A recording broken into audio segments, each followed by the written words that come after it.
नमस्कार, स्वागत है आपका सक्षम अकेडमी के यूट्यूब चैनल पर।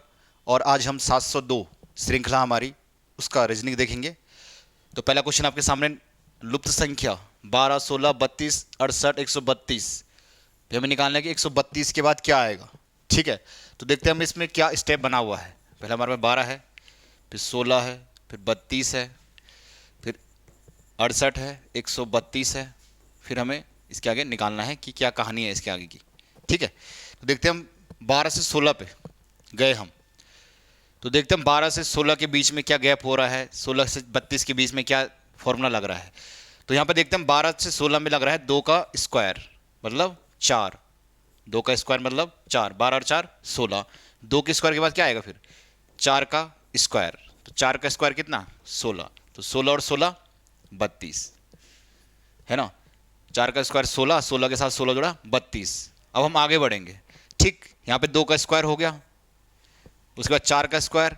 ठीक, उसके बाद किसका स्क्वायर आएगा फिर 6 का स्क्वायर।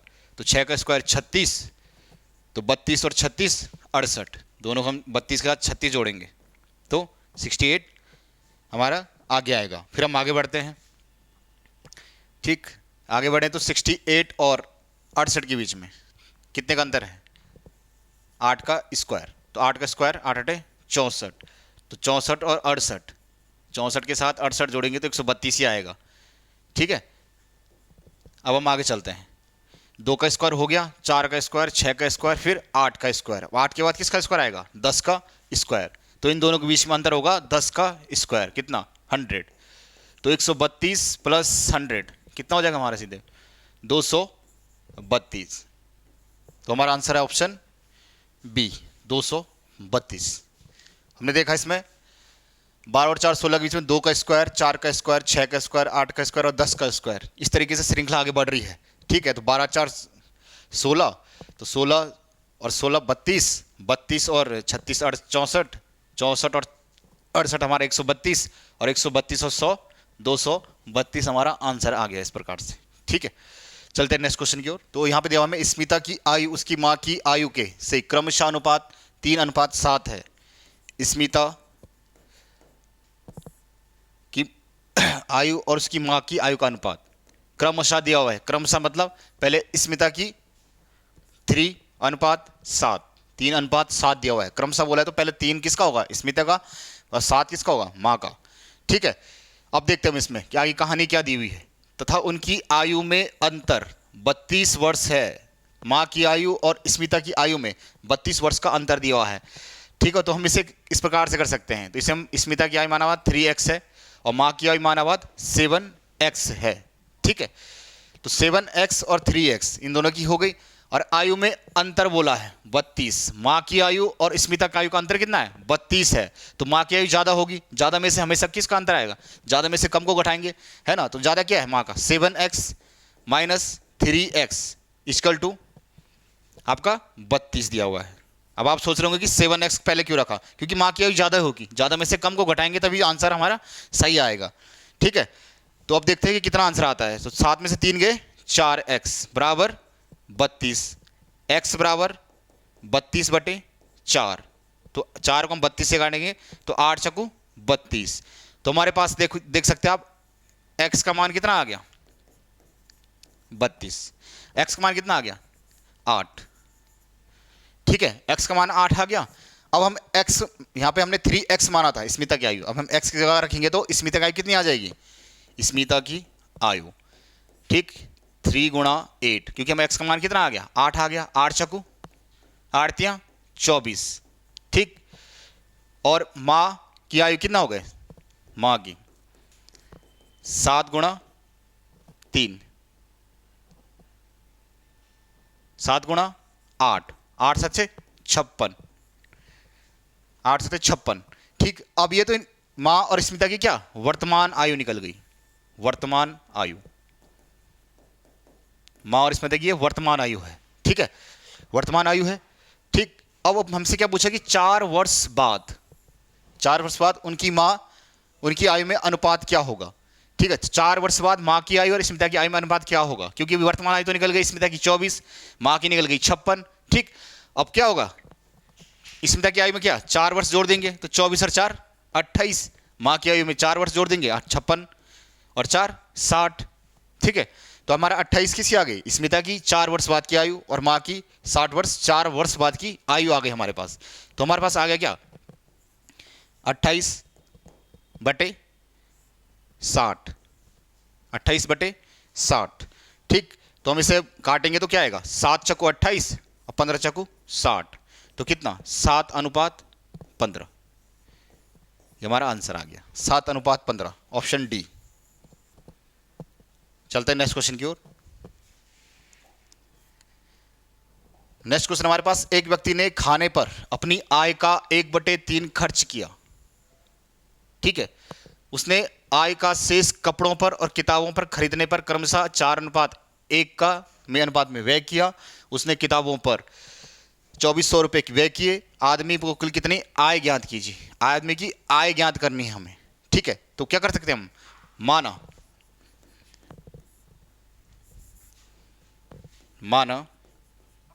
आदमी की आयु क्या है, आदमी की कुल आय x है, ठीक। आदमी की कुल आय क्या है, x है, ठीक। और अब पहला स्टेप क्या दिया पर, एक व्यक्ति ने खाने पर एक व्यक्ति ने खाने पर कितना खर्च कर दिया, 1/3, x का 1/3 खर्च कर दिया उसने, x का 1/3 भाग खर्च कर दिया, ठीक। अब उसने 1/3 भाग खर्च कर दिया, तो उस पर कितना बचा, 1/3 भाग, आय में 1/3 भाग खर्च हो चुका है, अब कितना बचा 2/3, है ना। इस प्रकार से समझ सकते हैं हम, 3 भाग था, 3 में से 1 भाग खत्म हो गया, है ना। पूरा टोटल कितना भाग है, 3 भाग, 3 में से 1 भाग खाने में खर्च हो गया, तो 3 - 1, अब कितने भाग बचे, 2 भाग, तो 2/3 भाग अब इस पे शेष बचा है, शेष बच रखा है, 2/3 भाग शेष, ठीक। अब हम नेक्स्ट कहानी देखते हैं, क्योंकि ये काम हमारा आगे आएगा अभी। अब देखते हैं हम नेक्स्ट आगे क्या कहानी बोली है, ठीक। उसने आय का शेष कपड़ों और किताबों पर, जो आय का शेष भाग है, मतलब ये वाला शेष, कपड़ों और किताब, ठीक। कपड़ों और किताब में क्रमशः 4:1 है ना, अनुपात में व्यय किया है, ठीक है। 4:1 में व्यय कर दिया, ठीक। उसने किताबों पर 2400 रुपये व्यय किए। अब उन्होंने किताब का हिसाब किताब बता दिया कि किताब पर 2400 रुपये खर्च किए, तो 2400 रुपये खर्च किए, मतलब यहाँ पर एक ही भाग दिया हुआ है, तो क्या हो जाएगा 2400 डायरेक्ट, ठीक। और कपड़े का कितना भाग दिया हुआ है, 4 भाग दिया हुआ है, तो 24 चक्कू 96, 24 एक भाग दिया ना, किताब का एक भाग 1 है, तो 2400 हो जाएगा डायरेक्ट, तो 2400, कपड़े का 4 भाग है, तो 24 चक्कू 96, 100। अब हम इन दोनों को जोड़ते हैं तो कितना आता है, 24 और 9600 और 2400, 12,000, ठीक। अब हमारे पास 12,000 रुपये आ गया टोटल खर्चा, जितना खर्च हुआ था 12 हमारा खर्चा आ चुका है, कि हमारा टोटल खर्चा हो गया कितना 12। अब हमें देखना कि शेष खर्चा कितना बचा था हमारे पास, 2/3 x, है ना। तो 2/3 x बराबर कितना, 12,000 रुपये टोटल खर्च हो चुके हैं, है ना। अब हम देखते हैं x का मान कितना आता है, तो x बराबर क्या हो जाएगा, 12,000 माइनस, ठीक, ये इधर चल जाएगा, ये नीचे आ जाएगा, है ना, गुणा 3/2, तो कितना हो जाएगा, 6 दूनी 12, 6,000, 6 × 18, ठीक। तो हमारा x का मान मतलब कुल आय कितनी हो गई, 18,000, ऑप्शन ए आंसर है, 18,000 पूरी आय हो गई, ठीक। अगर अब दोबारा देखने जाए, दोबारा देख सकते, तो माना एक आदमी की कुल आय कितनी है, x है, ठीक। खाने पर उसने कितना 1/3 भाग खर्च कर दिया, मतलब x का 1/3 भाग खर्च कर दिया, तो उस पर कितना बचा, 2/3 भाग, है ना। 3 में से 1 भाग खर्च हो गया, तो कितना बचा, 2 भाग बचा, तो 2/3 भाग शेष बच गया उसके पास, ठीक। 2/3 भाग x का शेष बच गया। अब देखो उसने बोला कि कपड़ों और किताबों पर 4:1 में व्यय किया, 4:1 में व्यय किया, ठीक। अब उसने बोला कि 2400 रुपये वो किताबों पर व्यय करता है, तो किताब का भाग कितना दिया हमारे पास, 1 भाग दिया हुआ है, तो 1 भाग बराबर 2400 हो गया, ठीक। तो 2400 किताब का भाग हो गया, तो कपड़े का कितना हो जाएगा, 24 चक्कू 96, है ना, 24 चक्कू 96, 100 और प्लस 2400, टोटल आ गया हमारा 12,000, ठीक, 12,000 रुपये आ गया। अब हमारे पास शेष भाग हमने ज्ञात करना था, तो शेष भाग कितना बचा था हमारे पास, 2/3 x। ठीक, तो 2/3 x बराबर 12,000, x बराबर हमारा क्या आ गया, 12,000 गुणा 3/2, x बराबर हमारा 18,000 रुपये। तो इसकी कुल आय क्या हो जाएगी, 18,000 रुपये, ऑप्शन ए। चलते हैं नेक्स्ट क्वेश्चन की ओर। चलो देखते हैं नेक्स्ट क्वेश्चन। यदि 78 के स्क्वायर को एक संख्या के वर्ग में से घटाया जाता है ना, 78 के स्क्वायर को एक संख्या, माना कोई संख्या क्या है, वो एक संख्या x है, कोई एक संख्या क्या माना हमने, x है, के वर्ग में से, x का वर्ग में से किसको घटाया जाता है, 78 को, 78 के स्क्वायर को घटा दिया जाता है। अगर क्वेश्चन बोल रहा है ना, एक संख्या के वर्ग में से x का वर्ग माइनस 78 का वर्ग में से घटाया जाता है, तो हमें परिणाम क्या प्राप्त होता है, 64 60, 64 60। ठीक, अब हमें देखना है कि इससे दिया हो कि हम एक संख्या के वर्ग में से 78 का स्क्वायर घटाने पर 64 60 प्राप्त होता है, तो हमें x का मान ज्ञात करना है। सिंपल क्वेश्चन है, ज़्यादा उसमें सोचने वाली बात नहीं है। ठीक, तो x का स्क्वायर बराबर क्या हो जाएगा डायरेक्ट, है ना, x का स्क्वायर माइनस 78 का स्क्वायर करेंगे अगर हम, तो कितना आ जाएगा, 60 64। आप कर सकते हो 78 का स्क्वायर 60 64 बराबर 64 60। ठीक, x का स्क्वायर बराबर 64 60 माइनस प्लस 60 64, है ना, इधर साइड में माइनस था, उस साइड जाके वो प्लस हो जाएगा। तो ठीक है, तो हम इसे जोड़ेंगे तो हमारा कितना आ जाएगा, 12,544, इसको जोड़ के हो जाएगा। ठीक, तो x का मान डायरेक्ट क्या आ जाएगा, x का मान आ जाएगा हमारे पास। अब हमें देखना है कि स्क्वायर करना है। ठीक, हमारे पास आंसर दे रखा है 109 111 115, क्योंकि स्क्वायर तो बहुत बड़ा है, हमें तो पता नहीं है कि नहीं लगता है पता, तो आप इसका भी ऑप्शन से देख सकते हो। 109 गुणा दो बार करोगे, 111 का 2 बार करोगे, आप 115 का करोगे, तो आपको देखने की कौन सा आंसर आ सकता है। ठीक, तो यहाँ पर इसका आंसर तो है नहीं, 112 इसका आंसर आ रहा है, इसका वर्ग है 112 का वर्ग आपका 12,544 है, तो ऑप्शन इनमें से कोई नहीं, 112 आंसर आएगा। आप वर्क करके देख सकते हो अपना आप। ठीक है, चलते हैं नेक्स्ट क्वेश्चन की ओर। ठीक, आप पे दे रखा है 1/4, 1/4 गुणा 4 8 5 6 गुणा 0.5 गुणा 12, ये हमारे पास दे रखा है, हमें इसको सॉल्व करना है डायरेक्टली। ठीक है, तो 1/4 गुणा 48 56, तो 48 56 गुणा 0.5 को हम 1/2 भी बोल सकते हैं, है ना, 0.5 मतलब 1/2, तो इसको हम देखेंगे कितना आएगा, गुणा 12। ठीक, तो 1/4 गुणा, तो ये हमारे पास कितना आएगा, काटेंगे तो कितना आएगा, 24 28 आ रहे ना, 2 दूनी 4 2 चक्को 8 2 दूनी 4 बचे 1 2 8 16 गुणा 12। ठीक, हमारे पास 1/4 है, इस 4 से हम 12 को काट सकते हैं सरल करने के लिए, तो 4 तियां 12, तो 2428 गुणा 3 करेंगे हम, है ना, इसका गुणा करके आप देख सकते हो 72 84, इसका आंसर आ जाएगा ऑप्शन ए। चलते हैं नेक्स्ट क्वेश्चन की ओर। गलत संख्या चुनिए। ठीक है, अब गलत संख्या चुननी है, इनके बीच में कौन सी गलत है, तो 11 18 29 42 59 80 और 101, इनमें कौन सा आंसर हो सकता है जो गलत संख्या चुननी है। क्या पता इनके बीच में डिफरेंस चल रहा हो, गुणा से चल रहा हो, भाग से चल रहा हो, हमें सारी चीज़ें लगानी है, क्या पता हमें पहले मिल जाए कोई चीज़। तो देखते हैं पहले 11 और 18 कितने का अंतर हो रहा है, 7 का, है ना, 11 और 7 18। अब चलते हम फिर से 18 से 29 तक, तो 18 29 कितने का अंतर आ रहा है, 11। हमें थोड़ा बहुत अब समझ में आ रहा हो कि 7 के बाद 11 आ गया है ना, तो अब देखते हैं आगे कितना अंतर आ रहा है, यहाँ से पूरी कहानी क्लियर हो जाएगी। 29 और 42 कितना, 13 का अंतर।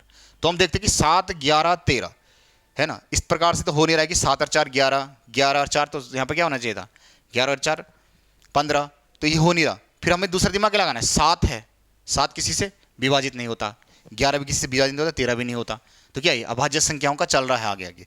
तो आगे देखते हैं कितना आता है। ठीक, 42 और 59, तो 42 और 59 कितना आ जाएगा हमारा डायरेक्ट 17, है ना, 59 में से 42 गएंगे तो कितना आएगा 17। तो आगे ना अभाज्य संख्या 7 11 13 और 17, जो किसी से, जिसमें किसी का भाग ही नहीं जा रहा, मतलब जो स्वयं के अलावा, एक और स्वयं के अलावा किसी से भाग ना हो, वो क्या अभाज्य संख्या हो गई, वही 17 59 और 80 कितना हो जाएगा, 59 और 80, यहाँ पर कितना होना चाहिए थे? अगर आप इसे घटाएंगे 80 में से 59 गए तो ये कितना बच रहा है? इसका डिफरेंस कितना बच रहा है हमारा? 21 बच रहा है ना। लेकिन 21 कैसी संख्या है? भाज्य संख्या 21 विभाजित होती है ना, 3 से भी होती है, 7 से भी होती है। ठीक, तो 21 यहाँ पे कितना अंतर आ रहा है? 21, जो कि गलत बैठ रहा है, क्योंकि 17 के बाद कौन सी भाज्य संख्या हमारी डायरेक्ट? तो 17 के बाद हमारी क्या आनी चाहिए थी? 19 आनी चाहिए थी। ठीक, 19 यहाँ पे आ नहीं रहा है। ठीक, 21 आ रहा है।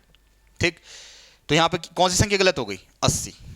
ऑप्शन सी इसका सही आंसर है कि 80 यहाँ से स्टेप गलत बैठ रहा है। फिर वो कौन सी वैसा ही है जैसे पटना, लखनऊ, रांची। अब हमें थोड़ा दिमाग लगाना है। पटना, लखनऊ, रांची, ये क्या चीज़ है? थोड़ा लॉजिकल बात है, पूछ देता कभी घुमा फिरा के, है ना।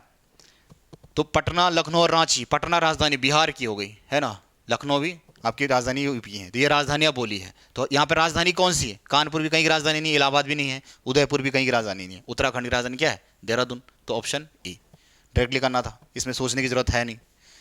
चलते नेक्स्ट क्वेश्चन की ओर। ठीक, हमारे पास दिया हुआ है और हमें बताना है करेक्ट का क्या सही कहानी बैठती है। तो हम देखते हैं इन दोनों के बीच में क्या कॉम्बिनेशन बैठ रहा है, क्या कहानी बैठ रही है, वही आगे वाले पे भी उस स्टेप में बढ़ेगी।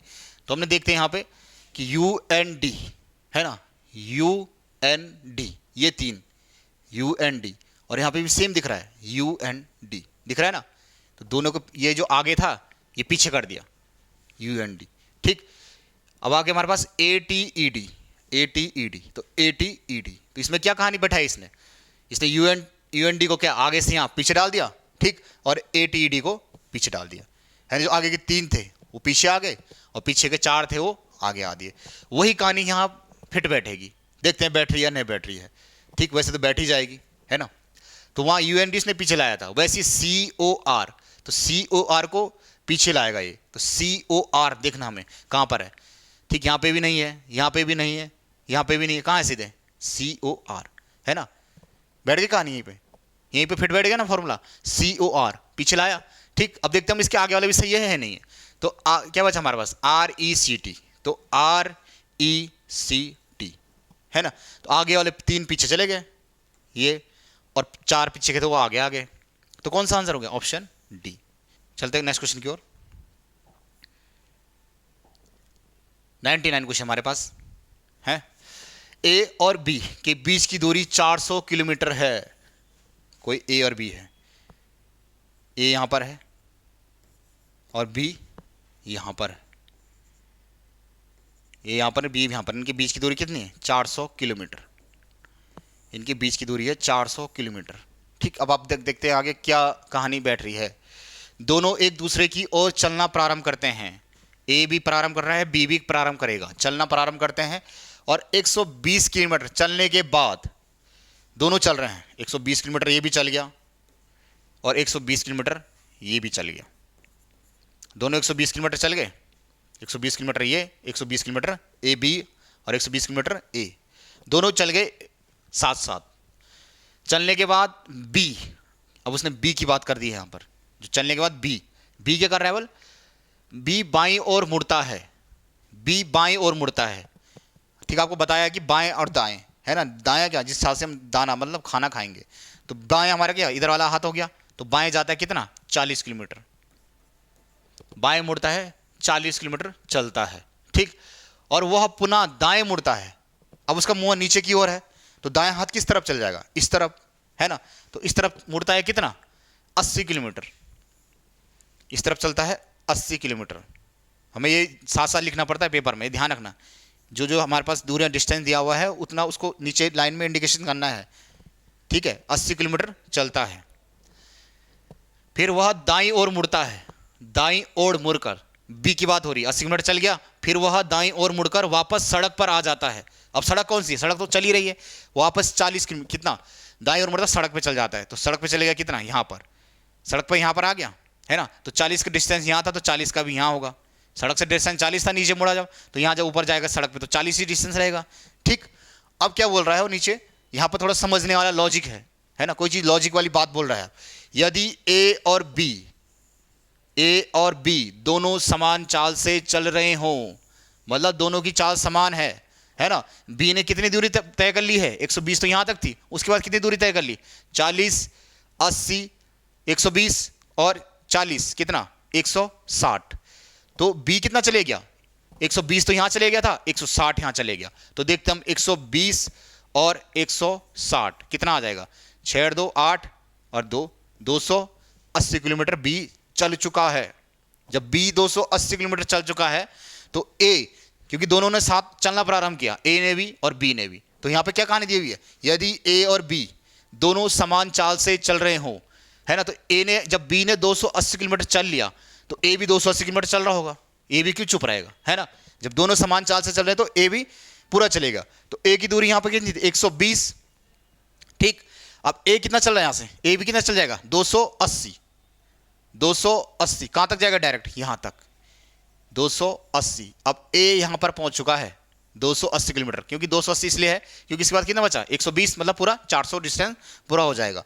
तो ए यहां पहुंच गया पूरा का पूरा, है ना, 120 ये था, यहां तक चला, उसके बाद आगे कहां तक चलेगा, 280 तक। तो यहां पर उसने पूरा डिस्टेंस पूरा कर लिया, कितना, 280 किलोमीटर का डिस्टेंस पूरा कर लिया इस पॉइंट तक। ठीक, अब हमें क्या बताना है इसमें, तो दोनों के बीच की दूरी क्या होगी जब बी सड़क पर वापस आ गया है। तो बी कहां पर हमारा, भी यहां पर है, बी यहां पर है और ए यहां पर है। तो दोनों के बीच की दूरी का डिस्टेंस, दोनों के बीच की दूरी क्या होगी जब बी वापस सड़क पर आता है। जब बी वापस सड़क पर आता है तो बी सड़क पर कहां पर आ रहा है, यहां पर आ रहा है, और ए कहां पहुंच गया, यहां। तो यहां से और यहां तक की दूरी कितनी है, यहां से यहां तक की दूरी कितनी है, नीचे हमारे पास 80 किलोमीटर है, तो ऊपर भी क्या होगा, 80 किलोमीटर। तो इन दोनों के बीच की दूरी क्या हो गई, 80 किलोमीटर। ऑप्शन सी आंसर, है ना। एक बार आप इसका फिगर बना के आराम से देख सकते हैं, ठीक है। वैसे तो समझ में आ ही गया होगा कि कितने डिस्टेंस कर रहा है, ठीक है। चलते हैं नेक्स्ट क्वेश्चन की ओर। अगर हमारे पास एक फोटो की ओर संकेत करते हुए विनोद ने कहा, है ना, विनोद जी हैं यहां पर, विनोद, विनोद देख रहा है ना, आजकल डायलॉग चल रहा है, देख रहे हो विनोद, तो वही है। तो विनोद ने कहा वह मेरी पत्नी की माता की, वह मेरी पत्नी, विनोद की वाइफ है, वाइफ, और एक कोई फोटो है, फोटो है, आप बना सकते हो किसकी, अपनी फोटो भी देख सकते हो, है ना। तो यहां वो क्या कर रहा है, यहां मेरी पत्नी की माता की, वह मेरी पत्नी की, है ना, यह जो लड़की है, यह लड़की है जो, वो मेरी पत्नी की माता की, तो इस इनकी जो पत्नी है उनकी माता की, माता की, मदर की एकमात्र पुत्री की, मतलब इनकी मदर केवल एकमात्र है। बोल रहे ना विनोद की अपनी पत्नी की माता की, तो विनोद की पत्नी और उनकी माता की एकमात्र पुत्री, एकमात्र पुत्री कौन होगी, यही होंगी जो विनोद की क्या होंगी, पत्नी होगी। जो विनोद की पत्नी होगी वही इनकी क्या होंगी, एकमात्र पुत्री है।